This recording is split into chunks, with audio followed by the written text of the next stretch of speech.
Today we're here on Google Earth and we're going to be exploring an area which I don't think a lot of people pay attention on when you look at the map. Like, when you think of a cold area in the world, you kind of think of like the Arctic, which I do mostly in these videos. Like, honestly, like the most talked about region I do in these videos on this YouTube channel is talking about the Arctic.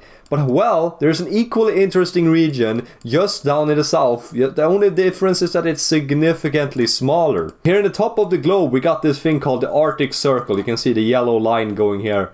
Well, in the south of the world we also kind of have that. Like, there's basically nothing here on the other side of it except Antarctica. But the closest landmass to Antarctica is this area in Chile and Argentina, known as Patagonia. It's kind of what we're going to be looking at today. And also, these regions to me are so interesting because I love the Arctic Circle and the climate we have up here in Scandinavia, in Siberia, in Canada and Alaska. Such an interesting region. Well, we also kind of got it down here in this region of the world.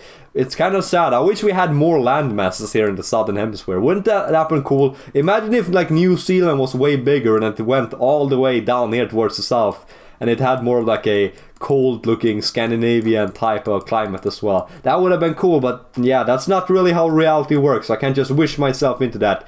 But anyway, we got this really interesting huge region to look at today, but obviously we can't fit all of this in one video, so I'm gonna split it up into different videos. What I'm gonna primarily focusing on today is this region right here. Basically, I have obviously my language set on Swedish because I am Swedish, but this says Eldslandet. It means the Fireland. We're not going to be looking at the Falklands. We're not going to be looking at most of Patagonia or this region of Chile. We're going to be looking at this weird territory called the Fireland, and it's part of Argentina, but as you can see, it's really weird. These borders are so strange. They're kind of split in half with Chile and it looks really weird. Like, why is this part of the island Chile and why is this part of the island Argentina? Why is not Argentina like just like owning all of this, or why isn't this all Chile? Really weird looking borders here. This is the biggest city in the area called Ushuaia. I have no clue. I have absolutely no clue how to pronounce this.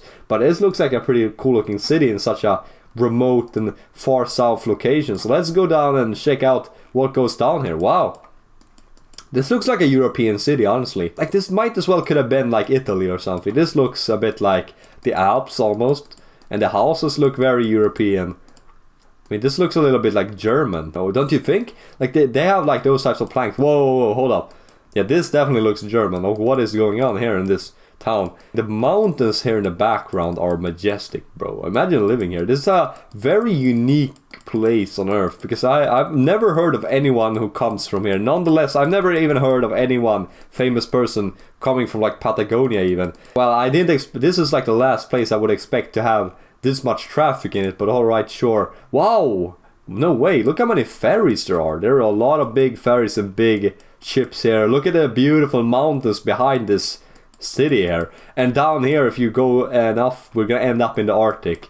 What? This is not bad. Really cool looking area actually.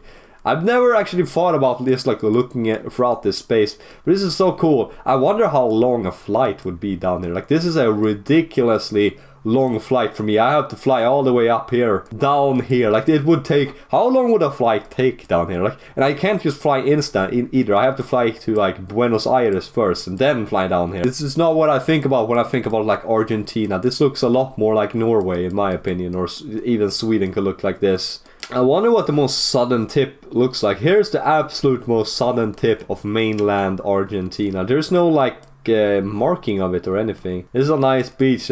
Completely, you get to be very alone on this beach, that's for sure. Mountain lake here in the valley. Wow, no way. This is so beautiful.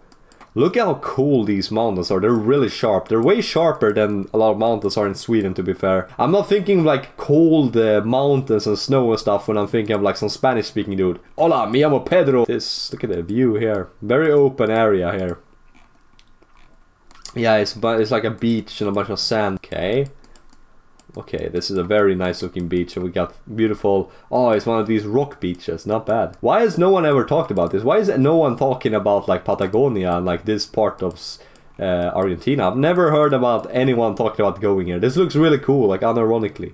There's probably not a lot of tourists here as well. I wonder what the fishing situation is there. You know, in every single video when I'm exploring like a place which is like kind of remote, my always number one question is, what is the fishing situation like? I feel like this area up here in the north, in this island kind of shared with Chile, it's a lot more flatter, and it's probably where most people live here. Rio Grande, bro, this is the most generic name. I keep seeing this. Isn't this a place, a really big city in Brazil also named this? Whoa, look how symmetrical the streets are. This is like American infrastructure. Why is it so like cubical, symmetrical? It's almost too symmetrical. I don't like it.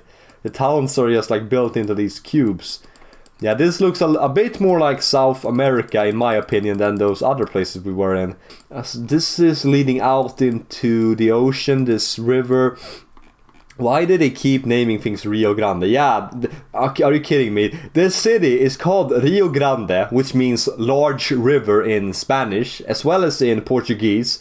And you know why the city is called Rio Grande? Well, because the river is also called Rio Grande, because it's a river going through it. Can like the Latin people be a little bit more creative? Stop naming places Rio Grande. It is going too far. There are too many Rio Grandes. It's way better if you're from this place with a very hard pronouncing name. Like this city here is way cooler. No, I don't want to see inside and some ships. I want to see the outside. Do you think I'm fat and want to look at some ships? I want to see the airport from outside. Bro, I don't want to see the inside of this airport. Are you kidding me? Okay, that was not where the photo was taken. This is the wrong location. I was thinking I was gonna end up in the middle of the water.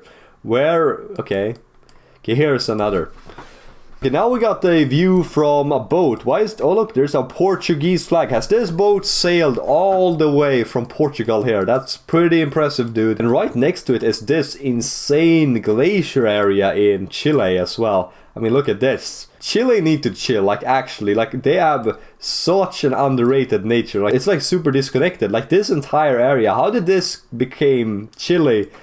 Where like mainland Chile, it ends up here. Like how did they like claim all of this? How didn't like just like Argentina, who is connected with this, just like take it all? I don't know the lore of how these borders were drawn.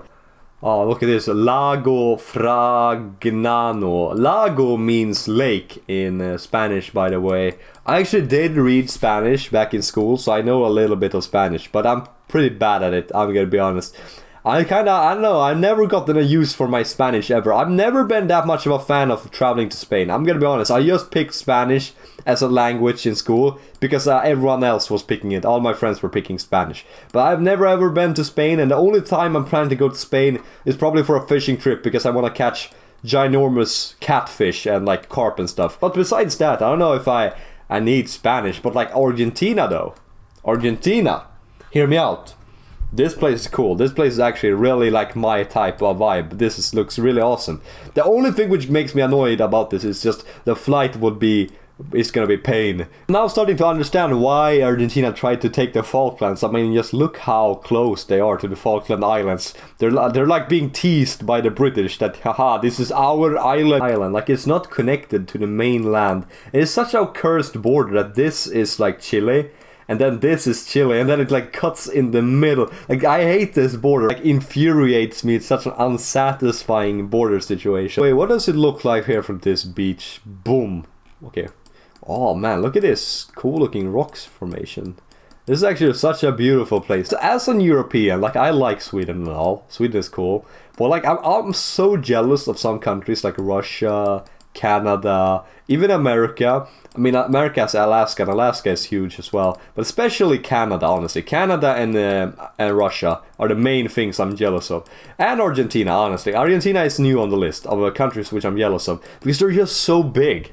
They're so big because they have... and that means they have so much, like, untouched... like, truly untouched in the middle of nowhere nature. Sweden is actually pretty good for European standards, but it's just like I'm gonna run out of things to look at pretty rapidly here. Like I'm gonna travel throughout all of Sweden, all of Norway, all of Finland. Like it's gonna go pretty fast to be able to see all of this like areas. Meanwhile, it's like in Canada, just like Ontario alone is like insanely massive. Like Quebec alone is insanely massive. There's infinite things to see here. So I don't know. I wish Scandinavia was just like bigger. Like why can't we just have like more land up here? Like imagine if I don't know, Greenland and Scandinavia was connected. Okay. Here's my theory. Okay, imagine if Scandinavia and borders looked like this, right? So we had a massive landmass which connected itself to Greenland like this, and Iceland also wasn't an island. Like, it was all just connected. So all of this, you see what I did here? All of this water was actually land, and it was connected to Scandinavia. Look how much more land we would have had. It would have been a lot more fair. It would have been awesome. I wish that would have been the case, but unfortunately, we don't get to live in that cool timeline. You know what this? Mount Darwin. This seems to like be the highest mountain here. Oh, look. We don't even really have like spiky mountains like this in Scandinavia. Our mountains aren't that high, to be honest. These spike mountains are really cool. I wish we had more like those. Where are we right now? Faro San Pablo. Cool looking old lighthouse. Very underrated place to go to. I would respect someone going on a vacation to Argentina, because I feel like I have never heard about anyone going here. Very underrated country. Oh, I mean, just look at the cool mountains here in this area. Just driving alongside here. This looks a bit more like Norway. Let's read a little bit about Tierra del Fuego. Okay, that's funny. I actually recognize this from Spanish class, the name. That's cool. What it looks like. Looks really cool. Let's read a little bit about the history of Land of the Fire. Europeans already were able to find Tierra del Fuego in 1520. That's way earlier than I thought. This dude, Ferdinand Magellan, was a Portuguese explorer. This guy was a dude who found this place first. But seems like also humans have been living here for 8,000 years BC. Native hunters in 1930s. What? Here's that picture of one of those towns we looked at. Man, look at those mountains. They're majestic. And it really, yeah, here's the town we looked at. Really cool placement with the mountains in the background like that. Seems like actual settlement by like Europeans in the region first began in the mid 1800s. The mid 1800s, and since then it has been going on here. Some type of like paintings of like what it looks like. 1769, cool looking painting. Here's some picture of like the natives, I suppose. Here's some other picture of some natives in contact with the Spanish. Only 200,000 people live in the entirety of Tierra del Fuego. That is crazy. Let's read a little bit about the Tierra del Fuego province. So this is the flag of Tierra del Fuego in Argentina. And man, it looks pretty cool looking. This is the coat of arms. Pretty cool actually. With people per square kilometer population density. That's actually a lot higher than I thought it was going to be.